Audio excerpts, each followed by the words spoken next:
Entonces, vamos a mirar hoy el concepto de culpabilidad en el esquema neoclásico.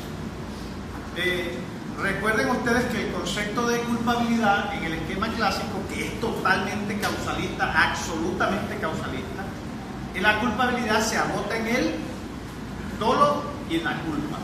La imputabilidad es un presupuesto de la culpabilidad. Es decir, cuando hablamos de culpabilidad, no tenemos que hablar de imputabilidad. Lo único que se mira, que se constata, es que haya un vínculo psicológico entre lo que usted hizo como autor y el resultado. Eso es lo único que se constata aquí. Pero eso va a entrar en crisis. Ese concepto de culpabilidad va a terminar aceptando a su lado una teoría normativa de la culpabilidad, porque hay que meter un juicio de reproche que tiene que ver con circunstancias, que tiene que ver con condiciones. Se desplaza, digamos, la consideración de lo que el autor piensa, o del nexo de las consideraciones psíquicas del autor, al juez, a las valoraciones que tiene que hacer un juez. Pero eso, digamos, que lo vamos a explicar con toda la calma. Empecemos por un autor que se llama Frank. Ese autor, Frank, escribe un librito o un opúsculo que se llama acerca de la estructura del concepto de culpabilidad, en el cual nosotros vemos que había nexo psicológico entre el autor y el hecho. Constatando eso, que ya en el esquema clásico dice aquí hay culpabilidad, ya dice, habiendo nexo psicológico entre el autor y hecho, no se puede predicar culpabilidad. O por lo menos podemos decir que había más o menos culpabilidad, o podía haber más culpabilidad en un caso que en el otro, y es el ejemplo del mensajero que trae el profesor Nodia. Hay un mensajero que se roba un dinero, lo hurta, ya, pero tiene grandes problemas, se ve impelido, las circunstancias lo llevan a actuar de esa manera, de robarse el dinero. Y está otro caso igual, donde el mensajero también se roba una plata, pero resulta que tenía una vida muelle, no tenía problemas económicos, estaba en condiciones normales de motivación. Ya vamos a utilizar ese término. Entonces ahí lo que vemos es que, habiendo ese nexo psicológico, no podemos predicar culpabilidad. O si me lo discuten, uno es más culpable que el otro, más o menos culpable que el otro. Entonces, bueno, sigue diciendo el profesor Nodia, porque nuestro guión es el libro de esquemas de delito del profesor Nodia. Dice que el concepto de culpabilidad, entonces, no se agota en el vínculo psicológico.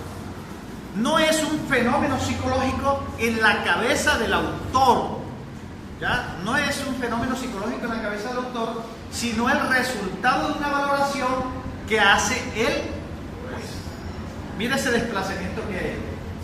El que infringe la ley, bien pudo no infringirla, ¿ya? Porque está en una situación normal de motivación. Y estando en una situación normal de motivación, es posible obedecer el derecho. Ahí es donde entra el concepto de reprochabilidad del comportamiento o no exigibilidad de otra conducta, que va a engrosar el concepto de culpabilidad junto con el concepto psicológico de culpabilidad.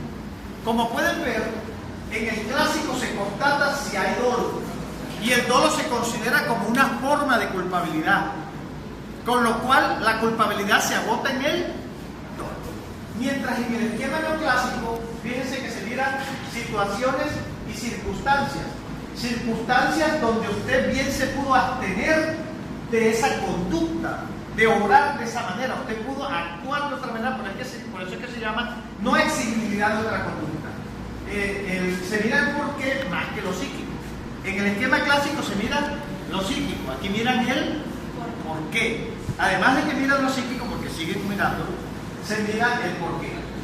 Entonces Nodia aquí hace, en cursiva dice, no basta haber conocido que violaba la ley, sino que conociendo el obrar ilícito, lo hizo a pesar de haber podido obrar de otra manera. Así lo explica el profesor.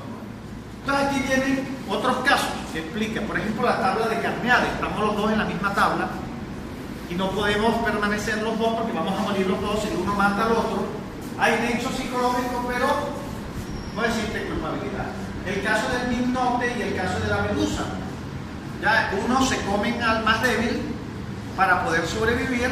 Hay nexo psicológico, pero no hay culpabilidad. culpabilidad, y en otro caso del Medusa también, que arrojan unos enfermos al agua. Entonces no hay culpabilidad, hay nexo psicológico, pero no hay culpabilidad.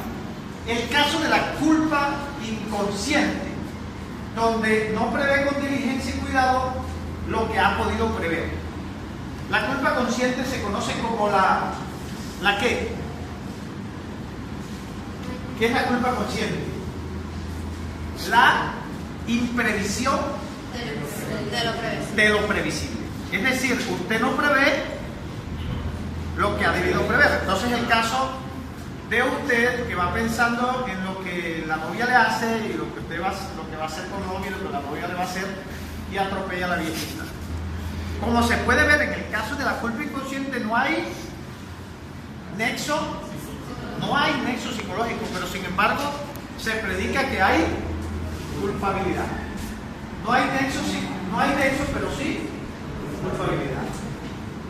Aquí vienen otros dos casos muy claros. Uno es el caso del caballo resabiado, donde la jurisprudencia, es decir, los pronunciamientos de los tribunales, desarrolla la doctrina penal. El caso del caballo resabiado, el patrón dice, le dice al empleado, vámonos, al cochero, le dice, vamos, enganche el caballo. Enganche ese, dice, ese no lo debemos enganchar, porque ese caballo enreda con la cola las bridas y nos desvía del camino y podemos lesionarnos y lesionar a otra persona. El patrón dice, ¿aquí quién manda, usted o yo? Entonces el hombre, al ver que podía perder su trabajo, pues se baña el caballo, y efectivamente el caballo enreda las bridas y lesionan a un peatón. Entonces, como se puede ver aquí, hay nexo psicológico, porque es culpa consciente, prevé lo previsible, mientras que, entonces, habiendo ese nexo psicológico, no hay culpabilidad. Pero el tribunal dice que a pesar de que hay ese nexo, no se podía exigir otro comportamiento, por las circunstancias esas de que si el cochero no obedece al patrón, queda sin empleo. Lo mismo pasa con la partera. La partera, por presión de los mismos trabajadores en una mina de carbón, termina registrando los hijos que nacen el domingo, los termina registrando el lunes para que ellos se ganen el día lunes. Entonces ahí también pasa lo mismo. Hay un nexo psicológico, hay un comportamiento doloso, sin embargo no hay, a pesar de que hay un comportamiento doloso, no hay culpabilidad, porque no se le puede exigir otra conducta. No hay una situación normal de motivación. Las circunstancias son, digamos que, recuerden que aquí se traslada la culpabilidad de la cabeza del autor, del sujeto activo, a la cabeza del juez, que es el que hace la valoración de las circunstancias en las que usted actúa y dice, usted pudo obrar de otra manera. No hay exigibilidad de otra conducta. ¿Ya? Es así que se agota en eso. Y entonces lo que vemos aquí en la culpabilidad es que en el esquema clásico, el dolo y la culpa son formas de culpabilidad. ¿Qué va a pasar aquí en este esquema? En el esquema clásico lo recuerdo. Acérquense un poquitito. Entonces aquí está que en el esquema clásico hay una acción causal, hay una tipicidad y una antijuricidad, y esta es la parte totalmente objetiva. Este es objetivo descriptiva y este es objetivo valorativa. Aquí no pueden haber valoraciones, y aquí es totalmente objetiva. La imputabilidad es un presupuesto de la culpabilidad. Este es totalmente subjetivo, y aquí lo que hay es dolo y culpa, y se mira la culpabilidad como un fenómeno psíquico. Es decir, la culpabilidad se agota en el dolo. Correcto. ¿Qué pasa en este esquema? En este esquema neoclásico. En este esquema neoclásico se sigue mirando la acción como causal, pero ahora se considera también social. Es decir, que hay que buscarle sentido a las acciones. Hay que comprender más que explicar para entender el concepto social de acción. Asimismo, esta parte de ahora se considera aquí esa acción típica antijurídica. Aquí es típicamente antijurídica, es decir, que se termina la pureza de la tipicidad y de la antijuridicidad. Aquí este es objetivo descriptiva preponderantemente, pero entran elementos normativos y entran elementos subjetivos, como pasa por ejemplo en el hurto. el hurto tiene que tener un ánimo de apropiación y tiene que tener un elemento normativo de ajenidad. Entonces, aquí a la tipicidad entran elementos de la antijuricidad, es decir, es preponderantemente objetivo descriptiva, pero entran elementos valorativos y entran elementos subjetivos a la tipicidad. Es decir, se vuelve, esto es sincrética. ¿Recuerdan lo que le dije?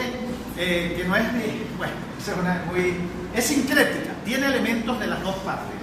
Y aquí el concepto de antijuricidad también va a tener, eso lo vamos a explicar mejor en el finalismo, también se va a ver permeado por conceptos subjetivos. Y aquí, que es el que estamos estudiando, el concepto de culpabilidad, aquí es totalmente subjetivo. Aquí sigue siendo subjetivo porque sigue estando aquí el dolo y la culpa. Pero el dolo y la culpa, aquí ya no es un grado o forma de culpabilidad, sino que son elementos de la culpabilidad. El dolo y la culpa. Entra también la imputabilidad, que era un presupuesto, entra como elemento de la culpabilidad, y entra uno nuevo que se llama el concepto de vamos a ponerle reprochabilidad, que es lo que se conoce como no exigibilidad de otra conducta. Entonces aquí hay todo esto es mixto. Hace crisis el concepto psicológico de culpabilidad y entra, digamos, el concepto de reprochabilidad aquí. Entonces deja de ser el dolo grado o forma de culpabilidad, se convierte en elemento, la imputabilidad deja de ser presupuesto y se convierte en elemento, y entra uno nuevo que se llama reprochabilidad o no exigibilidad de otro comportamiento. ¿Listo?